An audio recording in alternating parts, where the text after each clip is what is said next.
Hey guys, what's going on? James here, and in this video today, we are going to be talking about the top training camp battles going into the upcoming training camp for 2021 for the Tampa Bay Buccaneers. We are very close to the start of training camp. It is literally right around the corner, so I thought it'd be pretty fun to make this video talking about some of the battles that we all should be paying attention to, previewing it, if you will. If you guys are new, go ahead and subscribe. If you do like these types of videos, go ahead and hit that like button and leave a comment down in the comment section below. It would be greatly appreciated. But without further ado, let's start talking about some of these battles. And I know it's been talked about to death throughout this entire offseason, but hey, the Tampa Bay Buccaneers, if you guys haven't heard, they brought back all of their starters. Whoa, that's great. That's awesome. We all know this. It's great to see that national coverage for the Tampa Bay Buccaneers. So in terms of, say, like starting caliber position battles going into training camp,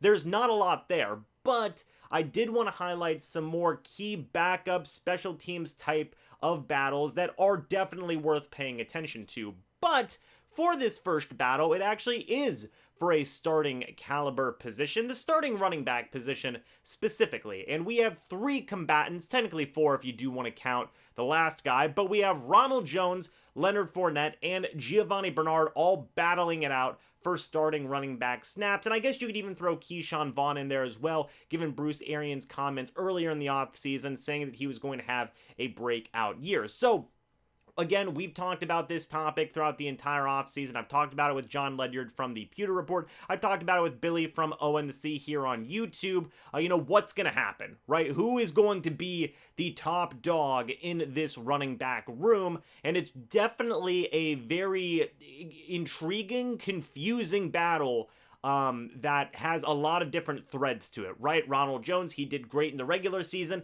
didn't do a lot in the postseason. Leonard Fournette didn't do a lot in the regular season, carried the way in the postseason. And then Giovani Bernard, the new free agent addition, he's exactly the type of running back that Tom Brady loves to play with. An elusive receiving back type of guy who can just do a lot of good things for a Tom Brady-led offense. So really, everybody's got something going for them. I guess even Keshawn Vaughn, again, based on Bruce Arians' comments. And this one, I really do think it's anybody's ball game. I'm going to give Ronald Jones probably the edge right now, given that, he's had a lot of trust put in him already. So did Leonard Fournette during that postseason run. And of course, the coaching staff loves Giovani Bernard. But Ronald Jones, he was almost 1,000-yard rusher. He did do very good last year. People seem to forget a little bit how good Ronald Jones was for this team last year. He was very solid, minus the receiving ability type stuff. Same with Leonard Fournette to a certain degree in the postseason. Still a good runner, but again, both those guys are lacking that receiving element. Enter Giovani Bernard, but aside from that maybe small edge that Ronald Jones gets going into this thing, I think anybody could pull away in this battle. I think any one of those guys could be the top dog for running back snaps. Giovani Bernard, his position is pretty much going to be secured as a receiving back, but I could even see him dip into some actual running back snaps as well as a pure runner. John Ledyard believes in Giovani Bernard a ton. Billy from O and the C came on and said, hey, at the end of the day, I think that Giovani Bernard might be one of the more impactful, if not the most impactful, skill position player by the end of this upcoming season. So yeah, there's a lot of intrigue surrounding Giovani Bernard. I agree with a large amount of it, and, it's going to be very interesting. He's kind of the dark horse, wild card type guy in all of this, Giovani Bernard is. We already know what he's going to do as a receiving back, but I really do think he could be much more for this team. But right now as it stands, Ronald Jones, he has got the edge right away in my opinion. After that, who knows? We'll have to wait and see. The second training camp battle I am going to list here. This one, I don't know if it's necessarily going to be a battle, but it's definitely going to be something interesting to pay attention to. It's Alex Cappa versus Aaron Stinnie. Now, I think that Alex Cappa is probably I'm 90% sure he's going to be the starter, right? But I will give Aaron Stinnie credit. During the playoff run, he did a very solid job. He was essentially the Leonard Fournette of the offensive line. He was overall a very solid guard. He did his job. He was serviceable during that playoff run. So I got to give him a little something here, right? I got to say Aaron Stinnie, yeah, he's going to come in, he's going to do that work, and he may put a little bit of pressure on Alex Cappa. We'll see. Alex Cappa, he does have an expiring contract after this upcoming season as well. Maybe the Buccaneers just go with a clean transition after Alex Cappa, just boom, Aaron Stinnie's the starting guard, and they just go from there. So I guess this one isn't necessarily as much of a battle. I mean, because again, I'm like 90% sure that Alex Cappa is probably going to end up being that starting guard. But let's pay attention to Aaron Stinnie and see how much pressure he does end up putting on Cappa for that starting right guard spot. The third battle I have us all paying attention to, again, this is one that I've been talking about the entire offseason, but it is that fifth cornerback battle. You have Nate Brooks versus D Delaney versus Antonio Hamilton versus Herb Miller versus Chris Wilcox versus the returning Cameron Kinley, who at first wasn't able to play or wasn't able to, be a part of this Tampa Bay Buccaneers organization anymore due to conflictions and obligations that he had in the Navy, but now that has since been reversed and he is able to come back and be with the Tampa Bay Buccaneers again. So, with all that being said, there are 6 guys battling for one roster spot. That is nuts. That is absolutely insane. And we talked about it in mini camp and all these other different types of practices that the Tampa Bay Buccaneers are doing, like OTAs. Nate Brooks has had some good plays here or there. Cameron Kinley has obviously had some good plays here or there. Antonio Hamilton's a very good veteran.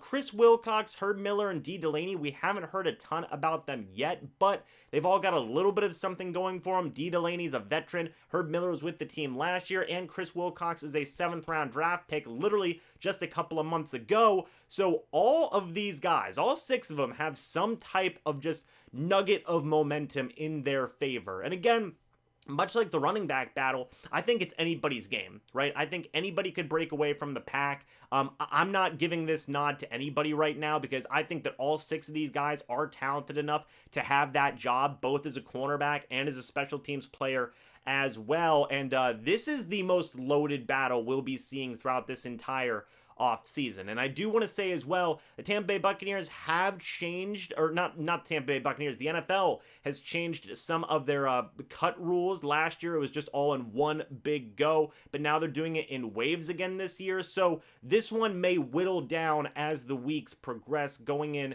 or to the upcoming regular season game in week number 1. We may see a guy get cut in the first wave and then another guy get cut in the second wave. So we'll keep track of this one as it goes on. But yeah, 6 guys battling for one spot. That's going to be interesting.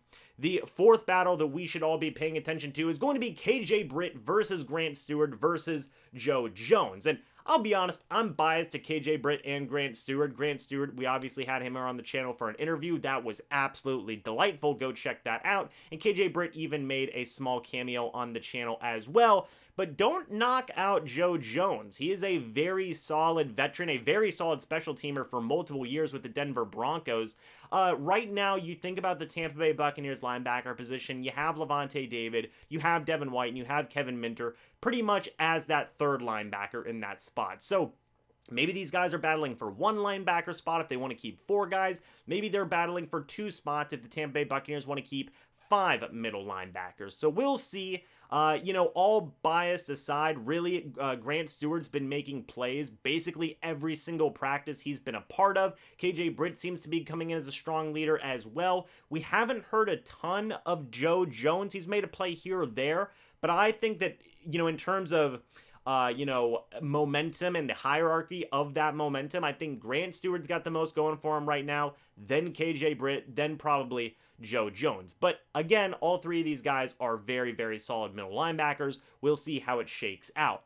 The 5th battle that I think we should all be paying attention to is going to be a backup safety battle. That 4th safety spot. You have Javon Hagan versus Curtis Riley versus Raven Green. All 3 of these guys have been getting pretty much an equal amount of praise in recent practices. I will say, though, I think maybe Javon Hagan might have an edge because Bruce Arians just came out and said point blank, like, yeah, he's been one of the more impressive guys in OTAs, in minicamp, whatever it may be. So maybe Javon Hagan has the edge here. Curtis Riley, he was dealing with an injury that he had sustained in OTAs, but Raven Green, he is also a solid safety as well, as is Curtis Riley.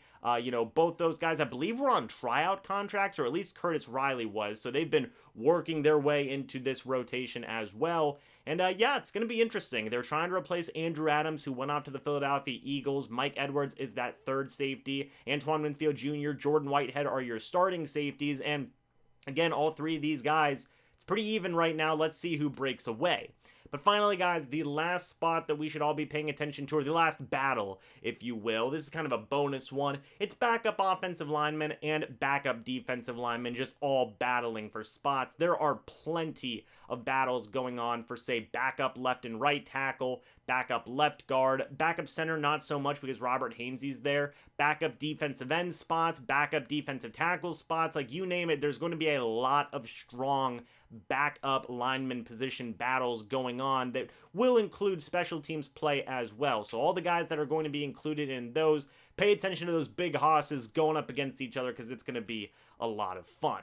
But guys, with that being said, that is going to be it for this video. All of the battles that I've mentioned, what do you guys think about it? Let me know down in the comments section below. And what are some other position battles, some training camp battles, if you will, that you are going to be looking forward to? Again, let me know down in the comments section below. Thank you guys so much for watching this video. Hope y'all enjoyed. And I will see you all in the next video or the next live stream. But until then, and as always, guys, goodbye for now, and go Bucs.